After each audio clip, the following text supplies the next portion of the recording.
This news is funded by viewers like you. Please support our work at democracynow.org/give.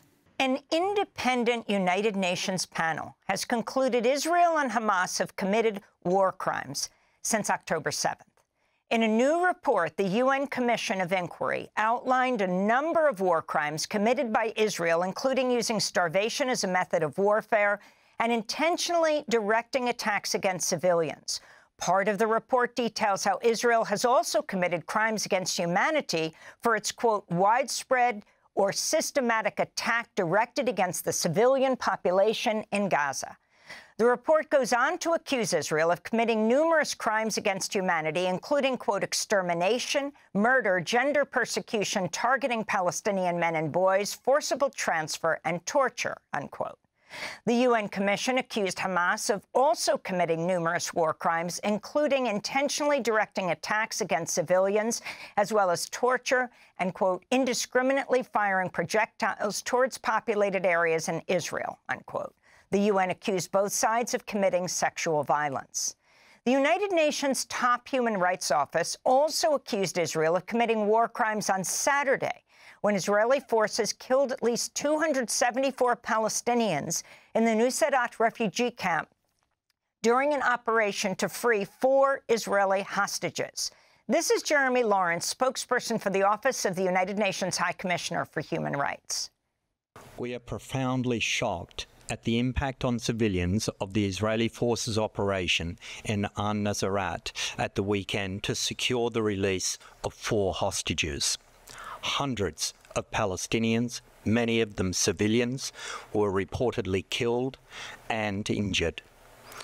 The manner in which the raid was conducted in such a densely populated area seriously calls into question whether the principles of distinction, proportionality and precaution, as set out under the laws of war, were respected by the Israeli forces. The UN's top human rights office also accused Palestinian armed groups of committing war crimes for holding hostages in densely populated areas. This comes as Israel and Hamas are being urged to accept the 3-phase ceasefire and hostage deal outlined by President Biden, endorsed by the UN Security Council. On Tuesday, Hamas submitted its response to mediators from Qatar. The U.S. claims Israel's already agreed to the plan, but numerous Israeli officials have publicly attacked the deal. Israel is continuing to bombard Gaza, where the official death toll is 37,100. But that's believed to be an undercount, since thousands of bodies remain under the rubble. We're joined right now by Sarah Leah Whitson, Executive Director of DAWN, a group working to reform U.S. foreign policy in the Middle East. Sarah, welcome back to Democracy Now! Sarah Leah, start off by responding to this ceasefire deal and where you think it stands. This is the one proposed by President Biden almost 2 weeks ago, the first time the U.S. didn't veto a ceasefire deal at the UN Security Council, but actually sponsored it. Yeah, I mean, it's a welcome proposal, if only 8 months and 40,000 dead Palestinians too late. Absolutely nothing of value has been achieved in this 8 months of carnage in Gaza. The Biden administration is basically trying to pressure Israel into accepting a ceasefire proposal by pretending it's an Israeli ceasefire proposal. While Hamas has accepted this, Israel has not yet accepted this ceasefire proposal, and in fact has communicated its unwillingness to abide by a ceasefire by continuing its heinous military incursions into Gaza.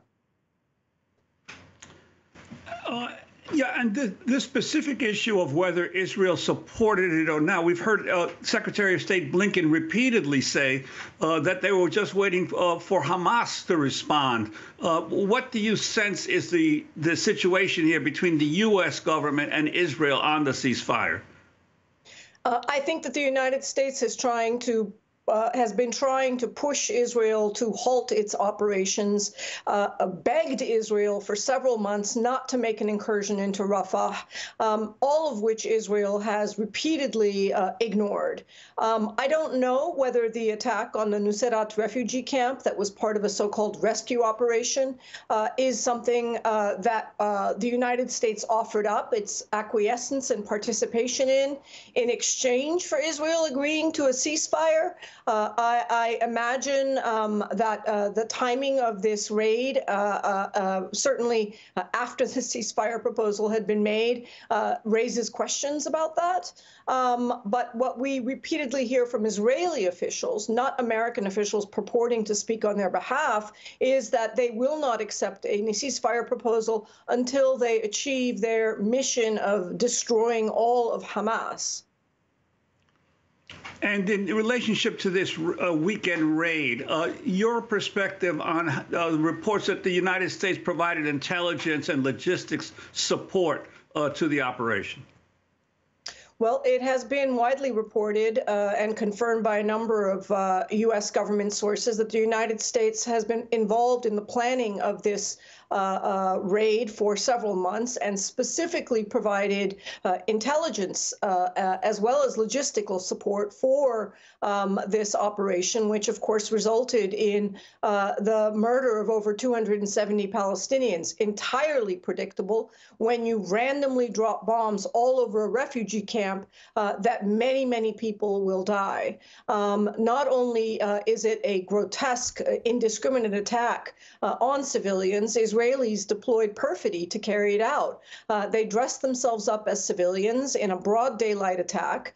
They used an aid truck that was videotaped approaching the area, as well as a civilian vehicle pretending to be refugees fleeing with a mattress on their car in order to trick Hamas forces and to allow the operation to go forward. There's also been a report by Hamas, which has not been verified, that the operation also resulted in Israel killing 3 other hostages, including a U.S. citizen, but we've not yet been able to confirm that. I wanted to go to a clip of Jake Sullivan, the National Security Advisor. He was on CNN, and he was being questioned by Dana Bash about what took place in Nuseirat. He was being questioned while in Paris.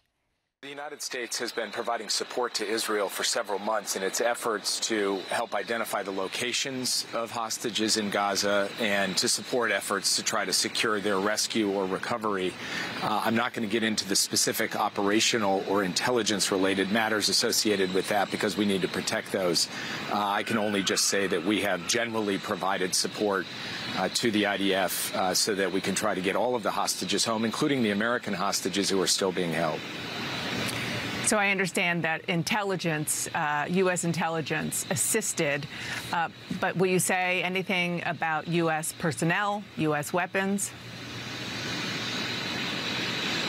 Well, the one thing I can say is that there were no U.S. forces, no U.S. boots on the ground involved in this operation. We did not participate militarily in this operation. So if you can talk about that distinction that he's making, and then go on, Sarah Leah Whitson, to respond to these 2 UN reports. Well, as I'm sure Jake Sullivan actually knows, military participation is not defined by boots on the ground, and his rebutting or refuting that there were American boots on the ground and therefore America was not militarily participating in the attack is absolutely false and wrong under international law. During the Yemen war, for example, and this is why Mr. Sullivan should know this, U.S. lawyers advised the White House that American intelligence and logistical support for the Saudi war in Yemen would make the United States and makes the United States a party to that war. Similarly, American logistical and intelligence support for an active military operation means that the United States has actively participated in the conflict and is a party to the war. Why this is particularly bad policymaking is that not only does it make the United States liable and complicit for prosecution for war crimes, including the war crimes that took place in the attack on the refugee camp, but also opens up U.S. forces to reprisal attacks and counterattacks as a party to the conflict, as a legitimate military target. If the Biden administration has not sought a war powers resolution to enter the United States into such active participation in military operations, that is obviously a violation of our own Constitution, and yet another example of the Biden administration entangling us in military conflicts in the Middle East without congressional approval and ratification. With respect to the UN reports that have just been issued, they conclude what everybody else who is an expert in law and has observed, which is that the number one, the attack on Nuseirat refugee camp was itself a war crime, and it involved deliberate targeting of civilians as well as indiscriminate targeting of civilians. Sadly, this is just piling up on top of ceaseless, relentless war crimes and crimes against humanity that have been underway in Gaza for the past 8 months. And that is the conclusion that the Commission of Inquiry's report released today reveals. We now have mountains of UN reports, UN experts, the International Court of Justice, the International Criminal Court, shouting from the rafters that Israel is carrying out war crimes and crimes against humanity in Gaza. And yet, all of this is showing us, sadly, that Israel has no interest in international law, and the United States has no interest in demanding that Israel actually comply with international law, besides rhetorical flourishes added in statements to the press in the United States. The continued military support to Israel is really not just a savage attack on the Palestinian people, it is a savage attack on international law itself, and it will come to haunt and hurt America for decades to come. And I wanted to ask you, Sarah Leah Whitson, in a related issue in terms of the attacks on Gaza. On May 15th, your organization, Dawn, sent the State Department a dossier documenting how a group has been attempting to disrupt and prevent aid reaching the people of Palestine, the Palestinians in Gaza. Could you talk about that group and others that support it? That's right. The Israeli group, I don't want to mangle the pronunciation, SAP-9, is a organized group of settlers in the West Bank that have deliberately and repeatedly attacked humanitarian aid convoys headed to Gaza. This has been an organized effort, coordinated on WhatsApp and other social media to announce exactly when and where the attacks would take place. We are urging the Biden administration to sanction this group, but not only to sanction this group, but to sanction the Israeli companies and NGOs, nonprofit organizations that have been actively fundraising to pay for these attacks on humanitarian aid convoys. I mean, it just boggles the mind that we have vigilante groups who are deliberately attacking food and medicine trucks meant for civilians. I think it raises a tremendous concern and question about the psychology of Israelis who would do such a thing. But more significantly, we want the Biden administration to exercise its sanctions that it has announced for violence in the West Bank, not only against these individuals, not only against this group. They are not just rogue lone wolf operators. They are supported by an infrastructure and network of companies and businesses and nonprofit organizations that are funding their efforts. It's particularly appalling that an American NGO has been involved as well in fundraising for these really disgusting attacks on humanitarian aid convoys. And we think that the IRS should closely examine whether these contributions violate their rules under the IRS as charitable donations. We spoke to an Israeli human rights lawyer who tried to interrupt the settlers who were trying to stop the aid convoys. That group, SAV-9, SAV in Hebrew means command. Sarah Leah Whitson, we want to thank you so much for being with us, Executive Director of Dawn, an organization working to reform U.S. foreign policy in the Middle East. Democracy Now! Is funded by viewers like you. Please give today at democracynow.org/give.